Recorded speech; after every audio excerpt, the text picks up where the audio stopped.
Vocês não estão brincando esta água? Podemos usar todos os dias? Esta foi a exclamação de Carlos, um jovem de 18 anos vindo de uma remota aldeia nas altas montanhas dos Andes peruanos, a 3.500 metros de altitude, ao abrir uma torneira no Aeroporto Internacional de Guarulhos, em São Paulo. 14 jovens agricultores peruanos, acostumados a viver apenas com água da chuva e riachos da montanha, tiveram que fazer um pouso de emergência em São Paulo devido a uma tempestade tropical no meio do Oceano Atlântico, enquanto viajavam para um programa de treinamento agrícola na Austrália. Uma série de eventos inimagináveis aconteceu a partir desse momento. Vocês sabiam que jovens de uma aldeia onde a eletricidade é escassa conseguiram ligar diretamente para o ministro da Agricultura do Peru em apenas 4 dias e começaram a defender apaixonadamente a introdução da agricultura nos moldes? Brasileiros, o choque começou no aeroporto. A maravilha dos comedouros automáticos, distribuidoras que encontraram na rua, a abundância de alimentos em lojas de conveniência e a visão da agricultura do futuro em uma fazenda vertical. Nós, que passávamos 12 horas por dia arando a terra, vimos o Brasil e nosso mundo mudou. Este testemunho, dado pelo líder da delegação peruana, um jovem de 25 anos, abalou as políticas agrícolas de vários países sul-americanos. O que exatamente eles viram no Brasil? Por que jovens que nunca haviam descido a montanha elogiaram tanto o Brasil e agiram tão rapidamente após retornar? Agora, ouçam o relato vívido de Shuichi Yamada, o intérprete nipo-peruano que acompanhou cada um desses momentos. Antes de começarmos, por favor, deem um like e se inscrevam no canal para nos ajudar a compartilhar mais histórias maravilhosas como esta. Olá, eu sou Shuichi Yamada, trabalhei como intérprete viajando entre o Peru e o Japão, agora Brasil, pelos últimos 12 anos. Sendo um vezes Sansei vezes terceira geração nipo-descendente nascido no Peru, meu diferencial sempre foi a compreensão profunda das línguas e culturas de ambos os países. Já guiei muitos grupos de treinamento peruanos no Brasil, mas o que vivenciei em agosto do ano passado permanece como a experiência mais especial de toda a minha carreira como intérprete. Naquele dia, eu deveria encontrar um grupo de 14 jovens no aeroporto de Guarulhos para encaminhá-los.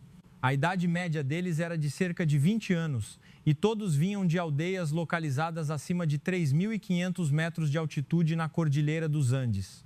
Eram jovens talentosos selecionados para um treinamento agrícola de 3 meses em grandes fazendas na Austrália. Eles eram pessoas de trabalho árduo que lutavam desde o amanhecer até o anoitecer nos campos para sustentar suas famílias e aprimorar suas técnicas agrícolas. Originalmente, eu não deveria encontrá-los no Brasil.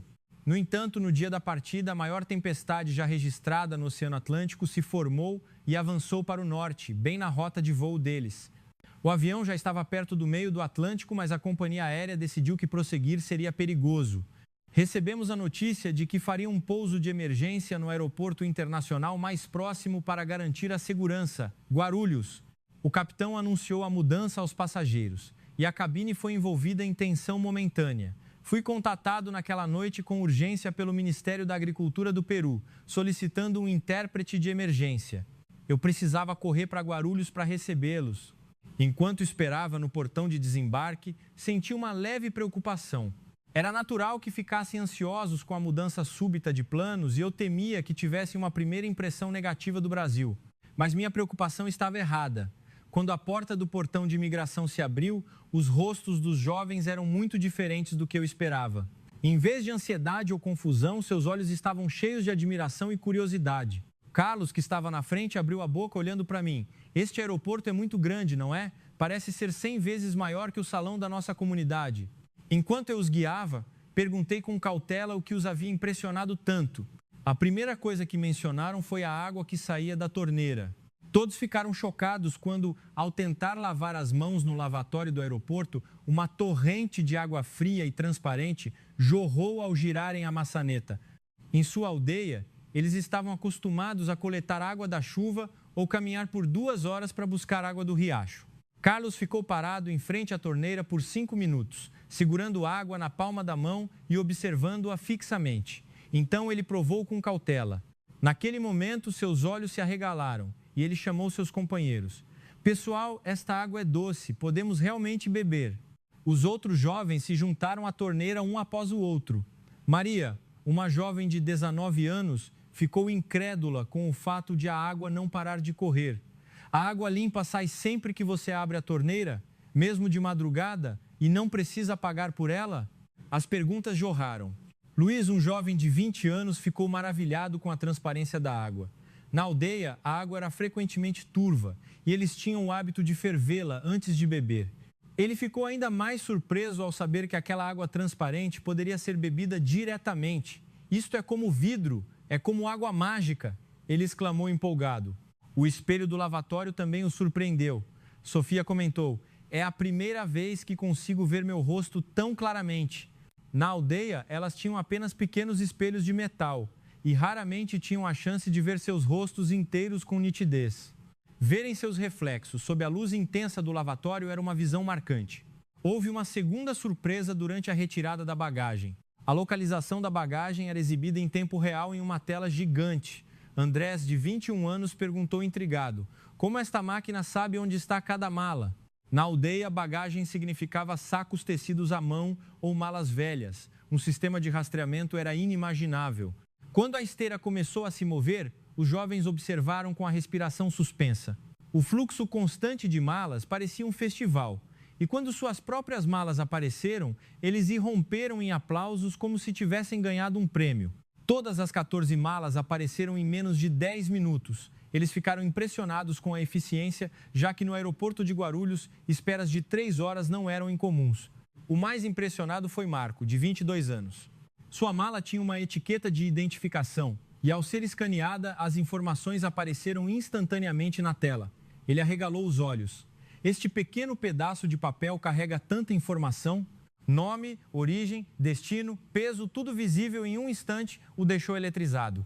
O tratamento dos funcionários do aeroporto também os impressionou. Um funcionário explicou a situação em um inglês educado, fornecendo todas as informações necessárias para sua estadia inesperada no Brasil de forma estruturada, desde reservas de hotel até orientações sobre transporte. Tudo foi processado rapidamente, como se tivessem se preparado com antecedência. Um funcionário chamado Tanaka, vendo o rosto confuso dos jovens, rapidamente trouxe folhetos informativos em espanhol e até mesmo os cumprimentou em um espanhol simples. Olá, bem-vindos. Olá, bem-vindos. Essa simples saudação iluminou instantaneamente os rostos dos jovens. Luiz comentou que era a primeira vez na vida que recebia tanta gentileza. Na aldeia, desconfiar de estranhos era a norma, mas aqui, a gentileza de pessoas que acabavam de conhecer, como se fossem família, os emocionou. A coisa mais marcante foi o brilho das luzes. Eram mais de 22, mas o aeroporto estava tão claro quanto o dia e todas as instalações funcionavam perfeitamente. Na aldeia, o dia terminava completamente quando o sol se punha e eles usavam cuidadosamente lâmpadas carregadas com painéis solares. Aquela luminosidade parecia de outro mundo. Sofia olhou para o teto e disse: tem tantas lâmpadas aqui, na nossa aldeia cuidamos muito bem de uma única lâmpada. Quanto custa toda essa eletricidade? Eu lhes dei uma breve explicação sobre a situação energética do Brasil. Carlos estava fascinado pelas portas automáticas. Ele andava para frente e para trás, testando a porta que se abria sozinha quando alguém se aproximava. Como ela sabe que alguém está chegando? É mágica? Um turista brasileiro que passava sorriu com a pura surpresa dele.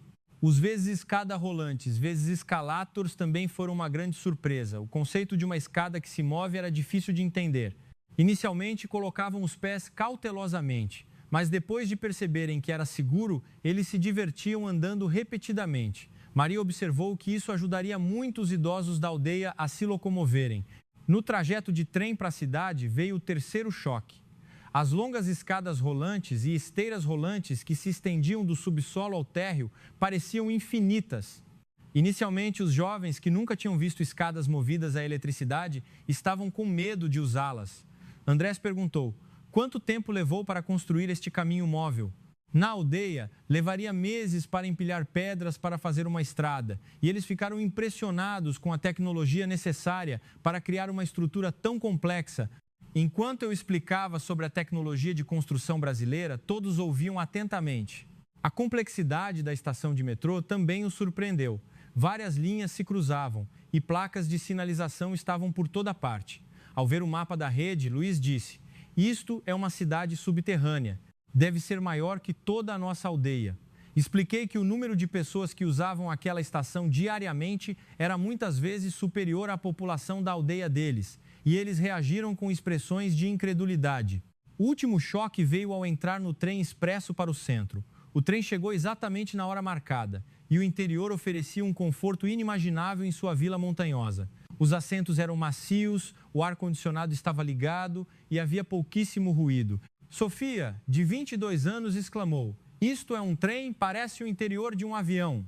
O único meio de transporte que ela conhecia era um ônibus velho que passava uma vez por dia até a cidade base, e aquele ônibus tinha assentos duros, sem ar-condicionado e quebrava frequentemente. Havia telas dentro do trem exibindo informações de rota e previsão do tempo. Carlos ficou surpreso. "Podemos assistir TV dentro do trem?" Na aldeia, eles tinham apenas uma televisão e ela ficava sem funcionar mais dias do que dias de uso devido à falta de energia. A paisagem vista pela janela também era linda. Maria estava absorta olhando para fora. Há tantos lugares verdes, é uma vegetação diferente da nossa montanha. As paisagens rurais e as áreas residenciais despertaram seu interesse pela vida brasileira. Eles também ficaram impressionados com a limpeza do trem. Não havia lixo no chão e os assentos estavam impecáveis. Andrés perguntou: "Vocês limpam assim todos os dias?" Na aldeia, a limpeza era feita apenas com grandes faxinas antes de festivais, então o nível de manutenção era assustador. Apenas o trajeto de 1 hora do aeroporto até o centro de São Paulo mudou completamente a visão de mundo deles. A ansiedade e a preocupação que exibiam antes de embarcar haviam desaparecido. Em vez disso, pareciam entusiasmados com sua estadia no Brasil. Eu me senti aliviado. Estava confiante de que poderia mostrar a eles a verdadeira face do Brasil nos próximos dias. Enquanto observavam a paisagem da janela do trem, as expressões dos jovens começaram a mudar. Eles ficaram maravilhados com a escala das gigantescas instalações industriais que viam ao passar pela área metropolitana de São Paulo. A visão de contêineres empilhados ordenadamente e guindastes operando incessantemente era algo que nunca haviam visto em sua aldeia. Carlos pressionou o rosto contra o vidro. O que há dentro desses contêineres? Como eles conseguem empilhar tanto sem cair? Perguntas surgiram incessantemente. A escala do sistema portuário, operando 24 horas por dia, fez com que seus olhos se arregalassem ao verem que tal lugar existia no mundo. Maria focou nos trabalhadores do porto. Há tantas pessoas trabalhando mesmo à noite. Este país não dorme? Quando expliquei sobre o sistema de turnos, eles mostraram interesse na eficiência do sistema, pois na aldeia era natural acordar e dormir com o sol. Ao entrar no coração de São Paulo, a verdadeira admiração começou. A visão de arranha-céu se estendendo infinitamente era algo inimaginável na remota vila peruana.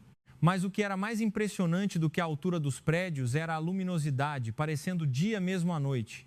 Luiz perguntou: "Quantas pessoas vivem naquele prédio?" Sua aldeia tinha cerca de 200 habitantes, e saber que um único edifício abrigava muitas vezes esse número o chocou com o conceito de densidade populacional.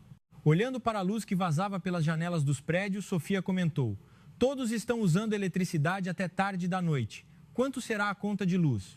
Eles mal podiam imaginar o custo de manter tal brilho, já que na aldeia a pouca energia dos painéis solares era usada com extrema parcimônia. Eles também ficaram chocados com a quantidade de luzes nas ruas. "Há tantas lâmpadas nas ruas", disse um deles. Na aldeia, as ruas à noite eram escuras, impossíveis de caminhar sem lanternas. A cidade inteira iluminada parecia um planeta diferente.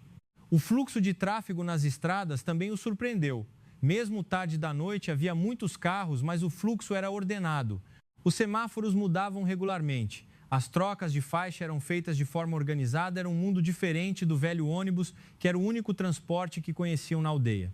Carlos se interessou pela mecânica dos semáforos. Como aquela luz muda de vermelho para verde? Alguém está operando? Fiquei maravilhado quando expliquei sobre o controle automático e a gestão de tráfego por computador. Quando chegaram ao hotel perto da estação Shinjuku, agora Estação da Luz, Praça da Sé, já passava das 20h, mas a cidade ainda estava iluminada como dia e muitas pessoas caminhavam naturalmente. O que mais os chocou foi ver mulheres andando sozinhas tarde da noite com segurança. Maria perguntou preocupada: "As mulheres podem andar sozinhas à noite?" Na aldeia, era costume que as mulheres evitassem sair após o pôr do sol por razões de segurança. Quando expliquei sobre a segurança no Brasil, eles reagiram com descrença. Uma luz brilhava de uma loja de conveniência e podiam ver pessoas se movendo lá dentro. Luiz perguntou intrigado: as pessoas deste país trabalham à noite? O conceito de operação 24 horas era incompreensível para eles. Por que clientes vêm no meio da noite? Eles não precisam dormir? A reação ao verem as máquinas de venda automática foi memorável. Sofia se aproximou cautelosamente. O que é esta caixa? Quando expliquei que ao inserir dinheiro, uma bebida sairia e demonstrei, todos aplaudiram no momento em que o produto apareceu. Carlos inspecionava a máquina de venda automática repetidamente. Não há pessoas lá dentro? Como eles reabastecem os produtos? Ele não conseguia entender o conceito de uma máquina vendendo mercadorias, já que na aldeia, comprar algo sempre envolvia interação verbal com uma pessoa. Andrés notou a exibição de preços na máquina de venda automática. Ele percebeu que o preço de uma única bebida equivalia ao salário de um dia inteiro de trabalho na aldeia e ficou chocado ao saber que aqui era algo que se podia comprar casualmente, percebendo a disparidade econômica. Houve outra experiência surpreendente durante o check-in no hotel. A recepcionista não apenas falou em um inglês educado, mas também compreendeu a faixa etária e o contexto dos jovens, providenciando quartos o mais silenciosos possível. A funcionária, senhora Suzuki, ao saber que eram do Peru, ofereceu-lhes um cuidado especial. Por serem do Planalto, ela presumia que poderiam ser sensíveis ao frio e explicou detalhadamente como usar o aquecimento. Ela também perguntou sobre restrições alimentares e forneceu informações detalhadas sobre o café da manhã. Ela também discutiu detalhadamente os planos do dia seguinte, explicando os pontos turísticos de São Paulo de forma clara. Ela não apenas deu mapas turísticos, mas também ensinou pacientemente como usar o transporte público e comprar passagens. Maria ficou emocionada. Este é o primeiro hotel onde somos recebidos com tanta gentileza. O mais marcante foi a compreensão da situação de estadia inesperada, com orientações detalhadas sobre como usar o dinheiro, câmbio e opções de alimentação nas proximidades. Ela explicou minuciosamente como usar a lavanderia, como trocar dinheiro nas lojas de conveniência e os horários de funcionamento dos restaurantes próximos. Luiz perguntou por que as pessoas no Brasil são tão gentis. Ele não conseguia entender por que estranhos lhes dedicavam tanta atenção. Quando expliquei sobre a cultura da hospitalidade brasileira, o jeitinho, aplicado de forma positiva e acolhedora, todos ouviram atentamente. No elevador para os quartos, pude ouvir a conversa deles. A ansiedade que sentiram ao saber do pouso de emergência havia desaparecido completamente. Na verdade, consideravam uma sorte poder passar alguns dias extras no Brasil. Carlos disse: eu nunca saí da aldeia em 20 anos, mas nunca vi tantas coisas em apenas um dia. Água encanada, eletricidade, elevadores, máquinas de venda automática, tudo era uma nova descoberta. Ele riu e disse: provavelmente não vou conseguir dormir esta noite de tanta excitação. O nível dos quartos também superou as expectativas. O espaço era amplo e limpo e o banheiro tinha água quente disponível a qualquer momento. Ficaram maravilhados novamente com a rapidez com que a água quente saía da torneira. Sofia ficou encantada ao ver a banheira. Nunca vi uma banheira tão funda. Na aldeia, eles se lavavam nos rios ou, no máximo, usavam uma bacia. Estar submerso em água quente fez com que ela se sentisse como uma rainha. As camas eram macias e os travesseiros confortáveis. Um sonho para jovens acostumados a dormir no chão duro com cobertores. Maria, deitada na cama, disse: parece que estou dormindo nas nuvens. Nunca dormi em algo tão macio. A reação ao ver a televisão também é inesquecível. Eles ficaram surpresos com a possibilidade de mudar de canal com um controle remoto e ficaram hipnotizados pelas imagens coloridas. Dres perguntou seriamente: há realmente pessoas dentro desta caixa? Olhando para a paisagem noturna de São Paulo pela janela, os jovens expressaram entusiasmo pelo dia seguinte. Eles não queriam apenas ver os pontos turísticos, expressaram o desejo de ver como os brasileiros cultivavam e que tecnologias usavam na agricultura. Luiz ficou perto da janela, observando as luzes cintilantes. Eu gostaria que minha família pudesse ver esta paisagem. Fotos talvez não consigam transmitir, mas quero registrar o máximo que puder. Sua expressão séria foi muito marcante. Ao ouvir isso, decidi mudar a programação do dia seguinte. Pensei que seria mais significativo levá-los a locais onde pudessem experimentar diretamente a tecnologia agrícola e o sistema de distribuição de alimentos do Brasil, em vez de um roteiro turístico comum. Na primeira noite, durante um jantar rápido no lobby, os jovens resumiram suas experiências. Eles concordaram que em poucas horas sua percepção do Brasil havia mudado completamente graças à eficiência do aeroporto, à pontualidade do sistema de metrô, à luminosidade e segurança da cidade, acima de tudo, à gentileza das pessoas. Carlos disse aos seus colegas: "Somos realmente sortudos. Se não fosse por esse acidente, nunca saberíamos que o Brasil é um país tão maravilhoso. O treinamento na Austrália é importante, mas parece que há muito a aprender aqui no Brasil." Todos esperavam ansiosamente pelas novas experiências surpreendentes do dia seguinte. Na manhã seguinte, um novo choque os esperava no café da manhã do hotel. Sofia arregalou os olhos ao ver o formato buffet. "É a primeira vez que vejo tantos alimentos de uma vez." Na aldeia, era um luxo ter batata, milho e, ocasionalmente, frango. Eles ficaram sobrecarregados com a variedade: carne, peixe, vegetais, frutas, laticínios, uma infinidade de alimentos expostos. Maria disse: "Isto é um banquete de reis. Nem mesmo nas festas da aldeia havia tanta fartura." Andrés perguntou ao ver o vezes sala de bar por que os vegetais são tão frescos. Na aldeia, eles só comiam vegetais que já haviam sido colhidos há algum tempo. Aqui, os vegetais pareciam recém-colhidos. A explicação sobre a tecnologia de refrigeração os fez entender. Eles ficaram maravilhados com a variedade de frutas. Carlos apontou para uma banana. "O que é esta fruta amarela?" Como bananas não crescem em sua altitude, era uma fruta inédita para eles. Após provar uma mordida, ele ficou emocionado. Como pode existir uma fruta tão doce? O momento mais chocante foi ver pessoas deixando comida para trás. Maria perguntou tristemente vendo as sobras: "Por que eles pegam se não vão comer?" Desperdiçar comida era impensável em sua comunidade. No entanto, a abundância de alimentos também lhes trouxe esperança. Luiz disse: "Deve haver lugares no mundo onde há tanta comida. Eu gostaria que todos na minha aldeia pudessem comer o suficiente." Após o café da manhã, iniciamos a exploração completa de São Paulo. Decidimos usar o metrô primeiro, o que causou apreensão, pois a maioria deles nunca tinha visto um trem. Ao chegarem à entrada do metrô na Estação da Luz, os jovens ficaram sobrecarregados. "Há tantas pessoas aqui", disse Sofia. Vendo a maré de pessoas descendo as escadas durante o pico da manhã, parecia uma cena de outro mundo para eles. A reação ao verem as catracas automáticas foi notável. Carlos perguntou intrigado: "Como esta máquina lê o bilhete?" Quando mostrei como passar, ele se surpreendeu. "Parece mágica."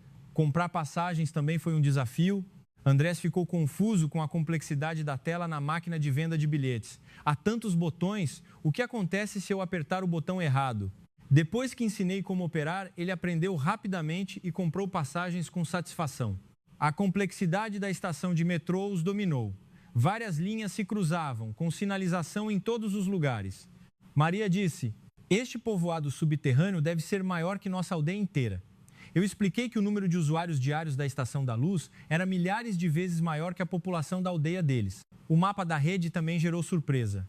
Luiz perguntou: "Para onde vão estas linhas?" A vasta rede de metrô de São Paulo era uma escala que não conseguiam compreender, já que na aldeia, caminhar de uma ponta a outra levava cerca de 30 minutos. A descida profunda por escadas rolantes foi uma experiência nova. Sofia parecia ansiosa. "A que profundidade vamos descer?" Eu não sabia que havia um subsolo tão fundo. O conceito de vários andares subterrâneos era novidade para eles. Ao chegar à plataforma, o pico do Rush havia passado, mas ainda havia muita gente. Mesmo na multidão, havia uma ordem surpreendente. Todos estavam alinhados em 2 filas, seguindo as marcações no chão indicando onde embarcar. Carlos perguntou: "Por que todos estão se alinhando tão perfeitamente?" Embora houvesse o conceito de esperar a vez na aldeia, nunca haviam visto um alinhamento tão rigoroso. Eles ficaram impressionados com a boa educação dos brasileiros. Quando o trem chegou, uma cena ainda mais incrível se desenrolou. As portas se abriram e as pessoas se separaram para permitir que os passageiros saíssem, abrindo espaço para quem estava embarcando. Assim que os passageiros saíram, começaram a embarcar de forma organizada. Andrés ficou admirado. Ninguém está dando ordens. Por que eles conseguem cooperar assim? Embora houvesse cooperação na aldeia, ver estranhos colaborando tão naturalmente era algo novo. Ao entrar no trem, ficaram impressionados com o interior. Os assentos eram confortáveis e havia barras de apoio em várias alturas, facilitando para pessoas mais baixas. Acima de tudo, a limpeza era surpreendente. Não havia um único pedaço de lixo no chão e os assentos eram bem cuidados. Maria perguntou: "Vocês limpam isso todos os dias?" Na aldeia, a limpeza era feita apenas quando necessário. O esforço para manter tal nível de asseio os emocionou. Não havia pichações ou instalações danificadas. Luiz perguntou: "Ninguém estraga ou suja as coisas?" Eles concluíram: "É porque todos usam com carinho, por isso está tão limpo." A cena mais comovente ocorreu dentro do trem. Uma senhora idosa, apoiada em uma bengala, embarcou na próxima estação. Várias pessoas se levantaram imediatamente para ceder o lugar e a senhora agradeceu ao se sentar. Carlos, ao testemunhar isso, ficou com lágrimas nos olhos. Eles ajudam uns aos outros mesmo não se conhecendo. Esta consideração é maravilhosa. Na aldeia, eles também respeitavam os mais velhos, mas ficaram emocionados com a cultura de gentileza para com estranhos. O ambiente no trem também foi notável. Embora estivesse cheio, estava silencioso. Ninguém falava alto ou usava o telefone para conversas longas. A maioria estava olhando para seus smartphones ou lendo livros, passando o tempo calmamente. Sofia sussurrou: "Todo mundo está quieto, não é?" Na aldeia, quando as pessoas se reuniam, conversas e burburinho começavam naturalmente.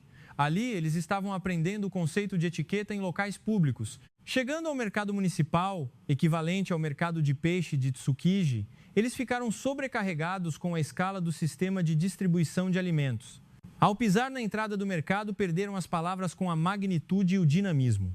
"Nunca imaginei um mercado tão grande", exclamou Andrés.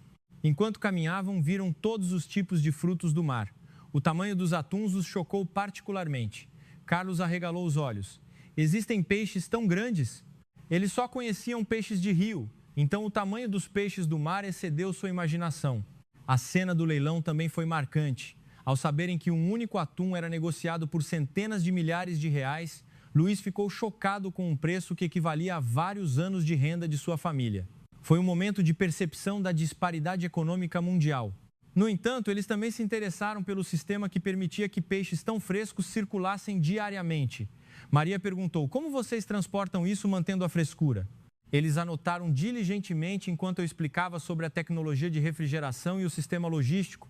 Ficaram impressionados com a gestão de higiene do mercado. Apesar de lidarem com peixe, o chão estava limpo e os uniformes dos trabalhadores eram impecáveis. Sofia comentou: "É a primeira vez que vejo um lugar de manuseio de alimentos tão limpo."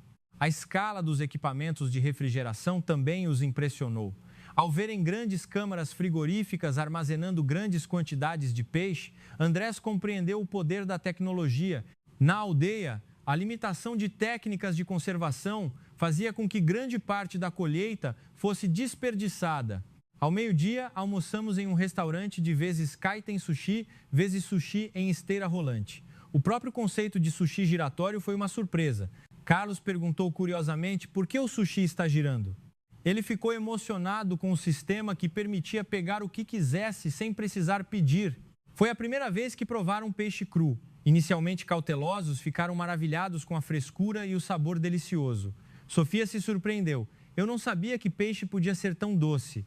Foi o momento em que seus preconceitos sobre peixe cru desapareceram completamente. Maria estava preocupada se comer peixe cru era seguro, mas ficou aliviada após as explicações sobre frescor e gestão sanitária. "Se é tão delicioso, eu quero aprender a fazer na aldeia", ela disse. O uso do shoyu molho de soja também foi uma nova descoberta. Luiz provou o líquido escuro cautelosamente. "O que é este líquido preto?" Ele descobriu que, embora salgado, realçava o sabor do peixe, aprendendo sobre a profundidade dos temperos. À tarde, visitamos fazendas urbanas. Visitamos uma fazenda vertical no centro de São Paulo e ficaram maravilhados com a tecnologia de cultivar vegetais sem solo. Desde o momento em que pararam na entrada da fábrica, uma paisagem inédita se abriu diante deles. O interior da fazenda vertical era a agricultura do futuro. O sistema de ajuste de luz com LEDs e o fornecimento de nutrientes pela água revolucionaram seu conceito de agricultura.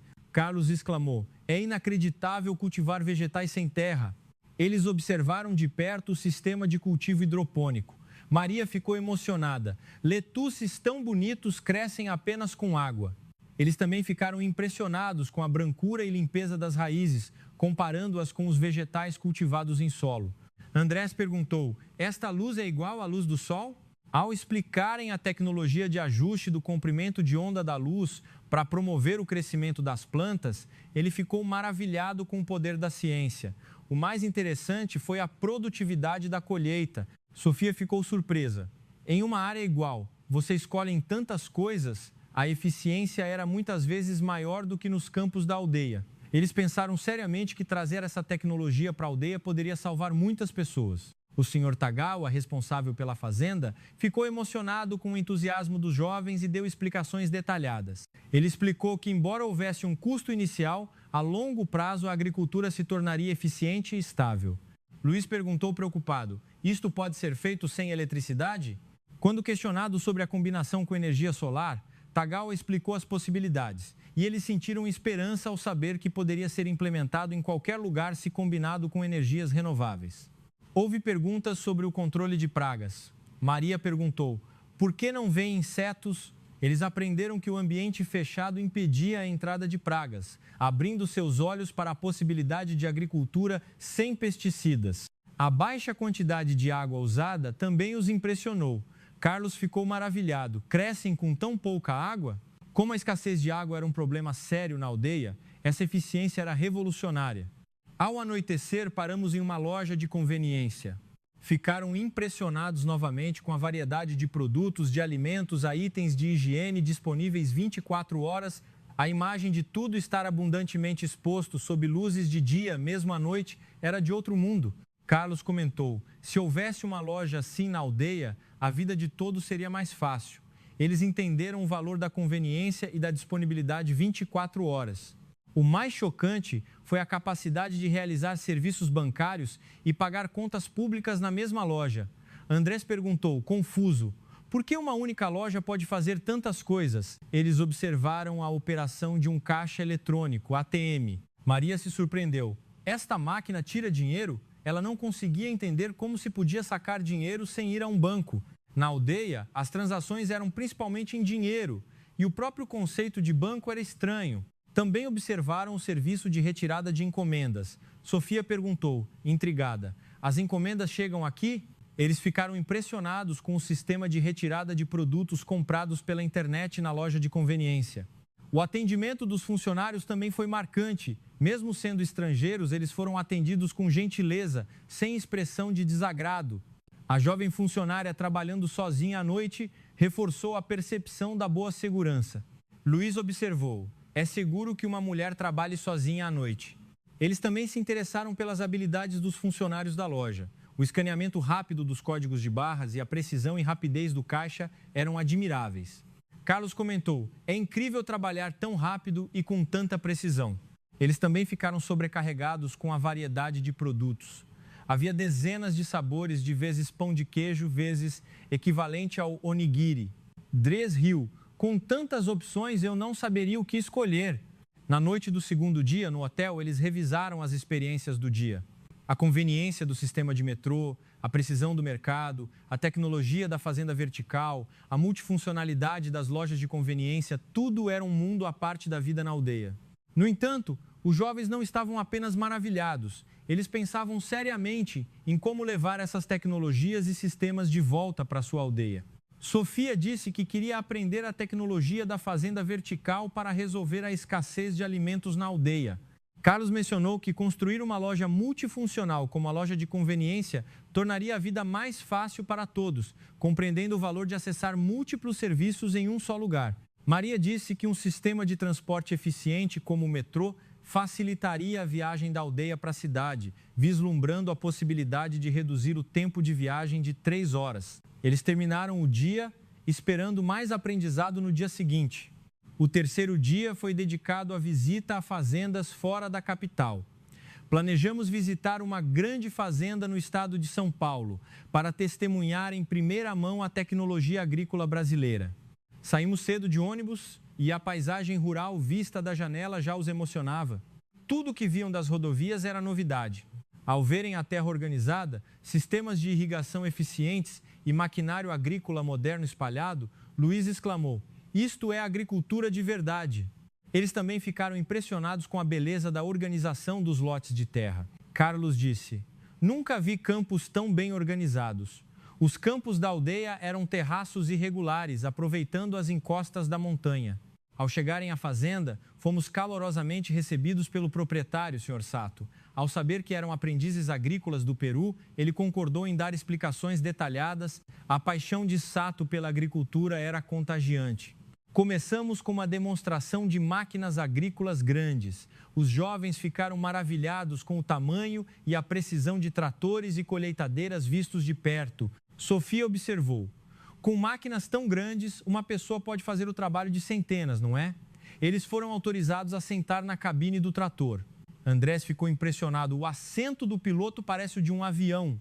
Ele ficou de queixo caído ao saber que podiam ser autônomos com GPS. Maria ficou incrédula ao saber que a colheitadeira poderia ceifar e debulhar de uma só vez. Colher e debulhar ao mesmo tempo é incrível. Na aldeia, toda a colheita era manual e levava dias apenas para a colheita. A coisa mais marcante foi o sistema de controle de qualidade.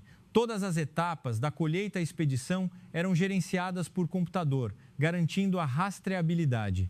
Carlos ficou emocionado com o sistema que permitia saber exatamente em qual campo, quando e por quem a safra havia sido plantada. Aprenderam também sobre a importância da análise do solo. O Sr. Sato explicou: a saúde do solo define a qualidade da colheita. Eles mantinham uma qualidade estável, analisando regularmente a composição do solo e aplicando o fertilizante correto. Luiz admitiu honestamente: nunca pensamos em analisar o solo. Como a agricultura na aldeia dependia da experiência ancestral, essa abordagem científica era nova. O Sr. Sato afirmou que a missão do agricultor é produzir alimentos seguros e saborosos. A mentalidade de priorizar a qualidade e não apenas a produção representou um novo conceito de agricultura para os jovens. Sofia demonstrou grande interesse pelas práticas de agricultura orgânica, aprendendo sobre métodos de cultivo que minimizavam o uso de fertilizantes químicos e pesticidas, percebendo o potencial da agricultura ecologicamente correta. No almoço, degustaram pratos feitos com os vegetais frescos da fazenda. Todos ficaram maravilhados com a doçura e o sabor dos vegetais. Luiz ficou surpreso. O sabor do tomate é tão diferente. Eles sentiram que o amor e o cuidado com o solo se refletiam no sabor. A esposa de Sato se juntou a eles e falou sobre a vida de agricultor. Embora houvesse dificuldades de trabalhar do amanhecer ao anoitecer, a alegria ao colher um bom produto era a maior recompensa. Suas palavras transmitiam um profundo orgulho pela agricultura. À tarde, visitamos o Instituto de Pesquisa em Tecnologia Agrícola. Ali eram realizadas pesquisas sobre melhoramento genético, melhoria do solo e controle de pragas. Os pesquisadores ficaram impressionados com o entusiasmo dos jovens e forneceram explicações detalhadas. Na sala de melhoramento genético, observaram a pesquisa para criar variedades mais nutritivas e resistentes a doenças. Carlos perguntou: vocês podem modificar os vegetais? Ficou maravilhado com a tecnologia de criar variedades superiores através de anos de pesquisa. A técnica de cultura de tecidos também foi demonstrada. Maria ficou emocionada. Crescer plantas a partir de pequenas células é como mágica. Eles aprenderam que cultivar plantas em um ambiente estéril permite a produção em massa de mudas saudáveis e livres de doenças. Na sala de análise do solo, observaram o processo de examinar os componentes do solo usando vários equipamentos. Andrés disse: eu não sabia que havia tantos componentes no solo. Eles aprenderam a importância de entender o solo através da ciência. Mostraram interesse na pesquisa de controle de pragas, recebendo explicações sobre métodos biológicos que não dependem de pesticidas químicos. Sofia sentiu o potencial da agricultura amiga do ambiente, impressionada com técnicas que utilizam a força da natureza como o controle biológico com insetos predadores. Também receberam consultoria sobre culturas e técnicas adequadas para um ambiente de 500 metros de altitude. O pesquisador Yamaguchi explicou detalhadamente as características e desafios do cultivo em terras altas, discutindo a agricultura sustentável, considerando o clima e o solo. Carlos falou seriamente: quando voltarmos para a aldeia, quero aplicar imediatamente este conhecimento. Os pesquisadores mencionaram a possibilidade de compartilhar essa tecnologia através da cooperação internacional, movidos pela paixão dos jovens. Eles visitaram a biblioteca do Instituto e Luiz ficou impressionado com a vasta quantidade de materiais e artigos de pesquisa mais recentes sobre agricultura. Isto é um oceano de conhecimento. Eles entenderam a importância de compartilhar informações e aprender técnicas agrícolas de todo o mundo. No trem de volta a São Paulo à noite, os jovens organizaram o que aprenderam naquele dia. A eficiência da agricultura moderna, a importância do controle de qualidade, a abordagem científica, tudo foi uma revelação. Maria disse: aprendi que a agricultura é tanto arte quanto ciência. Eles sentiram que tanto a técnica quanto o carinho eram necessários. Sofia disse que, ao retornar à aldeia, começaria com a análise do solo. Compreendeu que a melhoria começa com a avaliação científica da situação atual. Na manhã do quarto dia, o tempo de embarcar para a Austrália estava se aproximando. Enquanto arrumavam as malas, os jovens pareciam relutantes em partir. Embora a estadia no Brasil tenha sido mais longa do que o planejado, eles concordaram que haviam sido os 4 dias mais valiosos de suas vidas. Durante o café da manhã, Carlos disse: eu nunca esquecerei o que vi nestes 4 dias e quero usá-lo para o bem de todos na aldeia. Os outros jovens compartilhavam o mesmo sentimento. No ônibus para o aeroporto, Sofia disse: quero levar o que aprendi no Brasil para melhorar a vida de todos em nossa aldeia. Luiz já estava esboçando planos concretos para aplicar a tecnologia da fazenda vertical em sua comunidade, gravando a paisagem de São Paulo vista pela janela. Maria declarou com determinação: com certeza voltaremos. Ela também mencionou que gostaria de trazer sua família da próxima vez. Durante os procedimentos de check-out no aeroporto de Guarulhos, os jovens agradeceram sinceramente aos funcionários do aeroporto. A ansiedade do pouso de emergência 4 dias antes havia sido substituída por uma gratidão profunda ao Brasil. Ao chegarmos ao portão de embarque para a despedida final, eu, como intérprete, estava certo de que eles aplicariam o que aprenderam no Brasil para o desenvolvimento de sua aldeia. Havia forte determinação e esperança em seus olhos. Andrés disse, por último: professor, intérprete, obrigado por estes 4 dias, nossas vidas mudaram. Certamente faremos com que o que aprendemos no Brasil se realize em nossa terra natal. Suas palavras aqueceram meu coração. Enquanto o avião decolava, refleti sobre os acontecimentos daqueles 4 dias.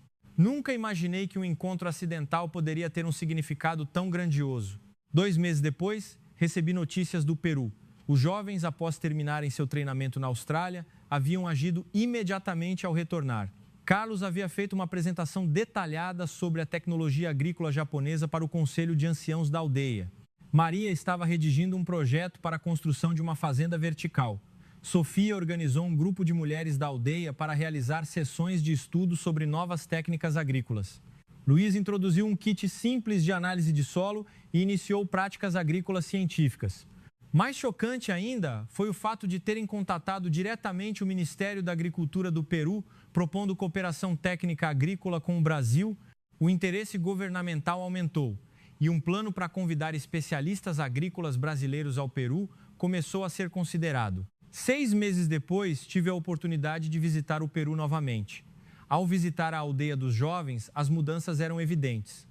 Painéis solares haviam sido adicionados e uma pequena instalação de cultivo hidropônico havia sido construída. Eles estavam implementando a tecnologia aprendida no Brasil dentro das possibilidades. Os aldeões estavam ansiosos para ouvir o que os jovens haviam aprendido no Brasil.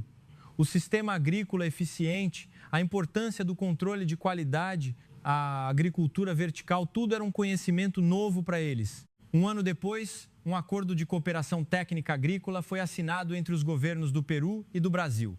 O testemunho dos jovens foi o catalisador para o início de um programa oficial de cooperação internacional. Especialistas agrícolas brasileiros começaram a visitar as comunidades peruanas para orientar técnicas adaptadas às condições locais. Atualmente, esses 14 jovens são líderes agrícolas em suas respectivas aldeias. Carlos tornou-se o representante da cooperativa agrícola da aldeia e Maria, como líder do grupo de agricultoras, está disseminando o conhecimento adquirido no Brasil. Eu ainda visito o Peru regularmente como intérprete neste projeto de cooperação agrícola. Até hoje, não consigo acreditar que um encontro casual de 4 dias gerou uma mudança tão monumental Os jovens ainda se lembram vividamente daqueles 4 dias. A água limpa da torneira, a cidade iluminada 24 horas, a tecnologia agrícola eficiente e a gentileza das pessoas. Tudo isso transformou suas vidas. Nossa história de hoje termina aqui. O que acharam da história de como o pouso de emergência de 14 jovens agricultores dos Andes peruanos devido a uma tempestade levou a 4 dias de experiência e finalmente a cooperação agrícola entre 2 países? Por favor, deixem seus comentários de apoio aos protagonistas desta história. Se gostaram, deixem um like e se inscrevam no canal. Obrigado por assistir.